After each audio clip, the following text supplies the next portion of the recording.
Créé en 1974 à Sturzelbronn, le camping du Mühlenbach est une entreprise familiale. Rita et Gérard, les gérants du site, ont repris l'affaire en 1989. Situé au cœur de la forêt, le camping est entouré de sentiers de randonnée. Randonneurs, cyclistes mais aussi cavaliers ont l'habitude d'y faire une halte. Tipi, mini-pod, camp étoile, roulotte, le camping du Mühlenbach a son lot d'hébergements insolites. Nous voici dans un autre hébergement insolite, le Carbet au hamac. En quoi ça consiste, Gérard ? Le Carbet au hamac est un hébergement où les campeurs passent la nuit dans un hamac et mis à disposition un barbecue ainsi qu'une cuisine équipée. Est-ce que cette pandémie a changé votre façon de penser vos projets pour l'avenir, pour le camping ? Ah oui, la pandémie a beaucoup changé l'avenir, enfin les projets. On a freiné les investissements. Heureusement, on a pu garder tous les salariés. Certains, on les a mis en chômage partiel. Et ainsi, on a pu passer une saison moyenne, on va dire comme ça. Mais il y a eu quand même des pertes. Des mobil-homes au chalet locatif, le camping propose également des logements traditionnels tout équipés. 300 emplacements sur 12 hectares de terrain aménagés, dont 2 hectares d'eau pour la baignade et la pêche. La moitié de la clientèle est étrangère, allemands, belges, luxembourgeois. L'autre moitié, ce sont des Français. Parmi eux, Jean-Claude, qui a pris un abonnement à l'année. On est arrivé hier soir.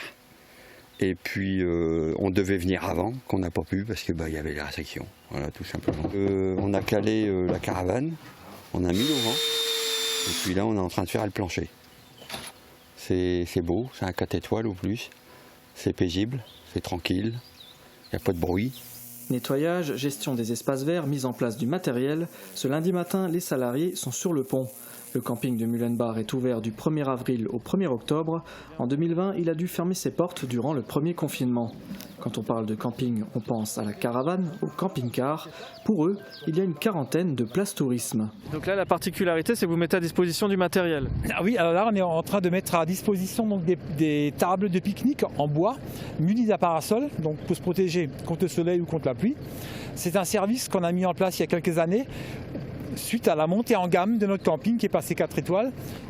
Comment vous sentez cette saison 2021 là, qui approche ? Ouais, alors la saison 21, elle est déjà là, mais les touristes ne sont pas là, mais ils vont venir et je suis très optimiste dans la mesure où les gens vont vouloir sortir. Et ils ont raison, et puis nous c'est notre activité, je suis optimiste pour la haute saison. Gérard est optimiste, reste tout de même un point en suspens, celui des touristes étrangers pour qui la réglementation évolue rapidement. Selon les contraintes imposées par l'État français, la fréquentation pourra être impactée. Comment le camping du Mühlenbach a-t-il vécu l'année écoulée? Quelles conséquences pour son activité? David s'est entretenu avec Rita Lepert. On regarde leur interview.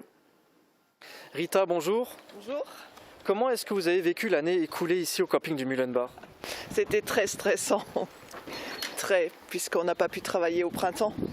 On s'est dit quand est-ce qu'on pourra retravailler? En fait, on a loupé tous les ponts. Et la saison estivale était bonne en 2020 tout de même?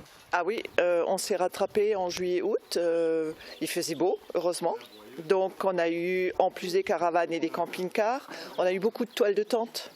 Mais le séjour était court chaque fois. Et là, vous êtes optimiste pour la saison qui vient?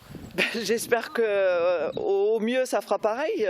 Du beau temps, les clients arrivent tout seuls avec le beau temps. Aujourd'hui, quelle tranche d'âge est majoritaire au camping? Sont plutôt des retraités? Est-ce que vous arrivez à attirer la jeunesse ici? Il n'y a pas de majoritaire. On va dire que parmi les résidents, on a quand même plus de retraités, mais on voit arriver des familles, donc des jeunes couples avec des enfants. Après, on va plutôt mettre une tranche d'âge. Les gens plus aisés, plus âgés ont le camping-car, ont la caravane. Les plus jeunes vont venir en quechua. Le camping, c'est un mode de vacances qui est à la mode. Est-ce que ça va attirer les Français cet été? Il n'y a pas le côté ringard encore du camping qui règne? Il n'y a plus de côté ringard, ça date. En 2008, lorsqu'il y a eu la grosse crise financière, les gens se sont rabattus des hôtels vers les locatifs. Il y a tout le confort qu'il faut dans un mobil-home, un chalet. Voilà, il y a une douche, un WC, il y a une cuisine. Et donc, on s'est rabattu financièrement. C'était moins cher de passer ses vacances. Il n'y a plus de côté ringard. Non. Merci beaucoup. De rien.